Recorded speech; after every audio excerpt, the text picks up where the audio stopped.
श्रावण किती छान असतो ना. म्हणजे श्रावण आला की असा निसर्गाचा आवाज बदललेला असतो.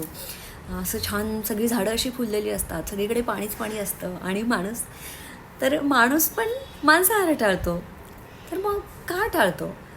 आयुर्वेद असं सांगतो की पावसाळ्यामध्ये शरीराचा जठराग्नी मंद झालेला असतो, त्याच्यामुळे पचनशक्ती कमी असते आणि मांसाहार हा पचायला जड असतो, त्याच्यामुळे आणि त्यातही उष्णही असतो, त्याच्यामुळे अवघड पचणारा असतो. म्हणून मग आपल्या शरीरामध्ये ना आम वाढतं, म्हणजेच विषद्रव्य टॉक्झिन्स तयार होतात. आता यामागे मग सायन्स काय म्हणतं? तर मग सायन्सचं म्हणणं असं आहे, म्हणजे विज्ञान असं सांगतं की दमट हवेमुळे मांस पटकन खराब होतो, त्याच्यामुळे आपल्याला फूड पॉयझनिंग, स्किन ॲलर्जीज किंवा असे पचनाचे विकार, आणि हे सगळ्या सामान्य गोष्टी आहेत या दिवसांमध्ये होणाऱ्या. खरी गंमत तर इथे आहे, या काळामध्ये सगळी सृष्टी प्रजननात मग्न असते. म्हणजे मासे अंडी घालत असतात, पक्षी वीण करत असतात, प्रत्येक जीव नवं जीवन निर्माण करत असतो. आणि मनुष्य त्याचं शरीरसुद्धा बीज आणि ओज निर्माण करण्यासाठी तयार होत असतं.